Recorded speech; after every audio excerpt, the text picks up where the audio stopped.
जय हिंद भाइयों। उत्तर प्रदेश री एग्ज़ाम में आपका स्वागत है और आज का जो टॉपिक है हमारा वो है कानून एवं शांति व्यवस्था, लॉ एंड ऑर्डर, जिसमें हम बात करेंगे कुछ नियमों की और नियमों के बाद हम कुछ प्रश्न उत्तर की बात करेंगे। ठीक, यानी क्वेश्चन आंसर होगा वो इसका जो पार्ट सेकंड होगा उसमें। इससे पहले हमने लगभग 2 वीडियो पढ़ाए हैं, 2 वीडियो इसके डाले हैं, जिसमें से मानसिक अभिरुचि के जो क्वेश्चन होते हैं वो जो फर्स्ट चैप्टर है और एक सेकंड चैप्टर है, दोनों हमने आपको करा दिए हैं। पीडीएफ भी शेयर कर दिया है, आप उसे देख लें और टेलीग्राम से उसे डाउनलोड भी कर लें। ठीक है, आज तीसरा टॉपिक है हमारा मानसिक अभिरुचि के तहत। इसमें सबसे पहले कुछ नियम की बात करेंगे और उसके बाद प्रश्न उत्तर की बात होगी। तो सबसे पहले नियम देखते हैं, ये भाग फर्स्ट हो जाएगा और उसके बाद जो भाग सेकेंड होगा उसमें क्वेश्चन आंसर हो जाएंगे। ठीक, तो देखिए मेरे भाई ध्यान से, सबसे पहले ध्यान दीजिएगा, लिखा हुआ है कि कानून एवं शांति व्यवस्था है। यहाँ पर कानून एवं शांति व्यवस्था किसी भी लोकतंत्र के लिए एक आवश्यक संवेदनशील मुद्दा है।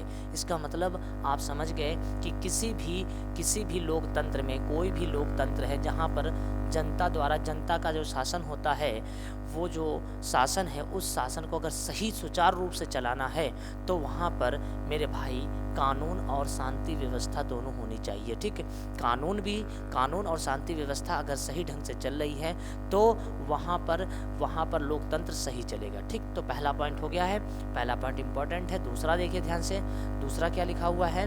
दूसरा लिखा है किसी भी राष्ट्र, राज्य, शहर या क्षेत्र में शांति बनाए रखना, अपराधों को कम करना और नागरिकों को सुरक्षा प्रदान करना कानून एवं व्यवस्था का मुख्य अंग है।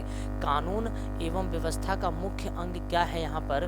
कि किसी भी राष्ट्र, कोई भी अगर राष्ट्र है, कोई भी अगर राज्य है, शहर या क्षेत्र में शांति बनाए रखना, अपराधों को कम करना, ये सब जिम्मेदारी, कानूनी जिम्मेदारी, व्यवस्था जो दी गई है, जो ये सारी जिम्मेदारियां हैं वो पुलिस प्रशासन के पास है। ठीक, आगे देखिए अगला क्वेश्चन क्या कह रहा है?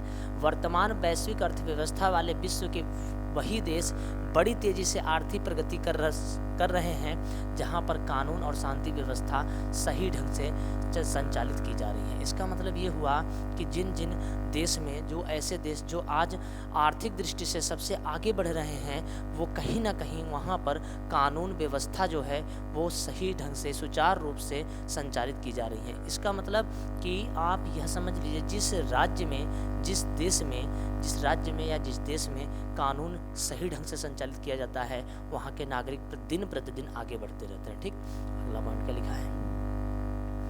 देश की आंतरिक सुरक्षा से संबंधित खतरों से निपटने की जिम्मेदारी किसको दी गई है? तो आंसर है गृह मंत्रालय को दी गई है। किसको दी गई है? गृह मंत्रालय को दी गई है। यानी कि देश के अंदर जो किसी भी प्रकार के माहौल अगर खराब हो रहा है तो उसको सही करने की जिम्मेदारी किस मंत्रालय को दी गई है? तो यहाँ पर जो आंसर है वो कौन सा है? गृह मंत्रालय। किसको दी गई है? गृह मंत्रालय को। ठीक, अगला है अनुच्छेद 246 के तहत, अनुच्छेद 246 के तहत अगर हम बात करें, अनुच्छेद 246 के तहत पुलिस व्यवस्था की जिम्मेदारी राज्यों को दी गई। पुलिस व्यवस्था की जो जिम्मेदारी है वो किसको दी गई है मेरे भाई? राज्यों को दी गई है। राज्य सरकारें ही पुलिस व्यवस्था से संबंधित कानून बनाती हैं। अगला पॉइंट देखिए, लिखा है श्रीमती इंदिरा गांधी की हत्या के पश्चात उपजे हालात से निपटने के लिए केंद्र सरकार ने आतंकवादी घटनाओं को रोकने के लिए 1986 में, कब? 1986 में राष्ट्रीय सुरक्षा गार्ड एनएसजी की क्या कर दी? स्थापना कर दी। ठीक, अगला पॉइंट क्या है यहाँ पर देखिए, वर्तमान में भारत के कई राज्य नक्सलवाद जैसी स्थायी परंतु खतरनाक समस्या से ग्रस्त हैं। इसे खत्म करने के लिए सेना, अर्धसैनिक बल, सीआरपीएफ, सीआईएसएफ, एसएसबी और बीएसएफ, असम राइफल, ऐसी सेनाएं यहाँ पर लगाई गई हैं जो नक्सलवाद को क्या कर रही हैं? समाप्त कर रही हैं, ख़त्म कर रही हैं और देश के अंदर आंतरिक व्यवस्था को सुरक्षित कर रही हैं। तो कहीं ना कहीं अर्धसैनिक बल, सैनिक और प्रांतीय जो बल हैं वो कहीं ना कहीं हमारे देश के अंदर अच्छे ढंग से कार्य कर रही हैं। तो यहाँ पर लिखा है कि वर्तमान में भारत के कई राज्य ऐसे हैं जहाँ नक्सलवाद है उसको ख़त्म करने के लिए, जैसे कि छत्तीसगढ़ ले लीजिए, झारखंड ले लीजिए, उड़ीसा ले लीजिए, वहाँ पर और मणिपुर क्षेत्र का ले लीजिए, यहाँ इन जगहों पर नक्सलवाद कुछ ज़्यादा ही है। ठीक, अगला पॉइंट क्या लिखा है, गृह मंत्रालय के अंतर्गत, यहाँ पर इंपॉर्टेंट है, देखिए ध्यान से, गृह मंत्रालय के अंतर्गत आने वाली नोडल एजेंसी राष्ट्रीय अपराध रिकॉर्ड ब्यूरो NCRB अपराधों को बेहतर ढंग से रोकने और नियंत्रित करने के लिए उचित रणनीति बनाती है। तो याद रखना NCRB यह एक संस्था है जो अपराधों पर निगाहें रखती है। ठीक है, और प्रांत के अंदर जो पुलिस बल है उसको मदद देती है। तो वो कौन संगठन है, तो यहाँ पर अगर बात पूछा जाए तो इसका नाम क्या है, NCRB। ठीक, अगला पॉइंट क्या है, लिखा है अपराध से संबंधित संस्था राष्ट्रीय अपराध रिकॉर्ड ब्यूरो NCRB ने अपराधी सूचना प्रणाली CCIS परियोजना के तहत पूरे देश में प्रत्येक जिला अपराध ब्यूरो DCRB और राज्य अपराध रिकॉर्ड ब्यूरो जिसे कहते हैं SBRB में कंप्यूटरीकृत प्रणाली की स्थापना की गई है, ताकि हम डाटा जो है वहां से आराम से एक्सेस कर लें, उठा लें। ठीक, अगला पॉइंट क्या लिखा है, ध्यान दीजिए, पुलिस की सतर्कता एवं उसकी सक्षमता आम नागरिकों के मन में विश्वास पैदा कर सकती है। लोग जब निर्भीक एवं निश्चित होंगे तभी राज्य और राष्ट्र का क्या होगा, विकास होगा। राज्य और राष्ट्र का विकास तभी होगा जब हमारी सेना या हमारे पुलिस बल सतर्कता से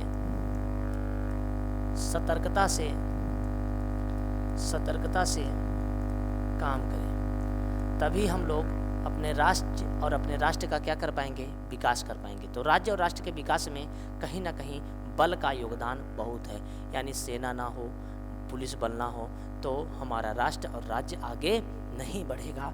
ये कहीं ना कहीं राष्ट्र को और राज्य को आगे ले जाने के लिए जिम्मेदार है। ठीक,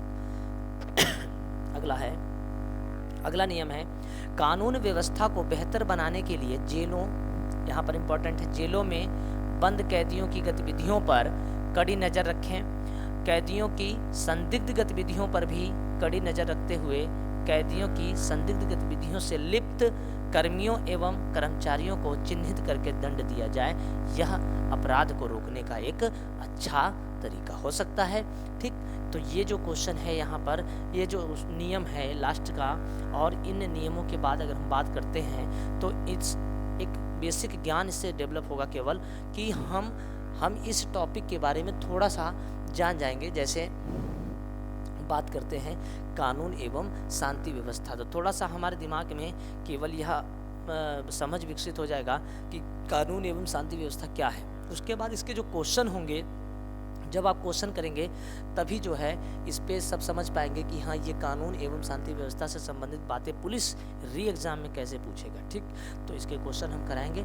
अभी यहाँ तक के नियम आप आराम से टेलीग्राम से जाके डाउनलोड कर लीजिएगा, ये इम्पोर्टेंट नियम है। ठीक भाई।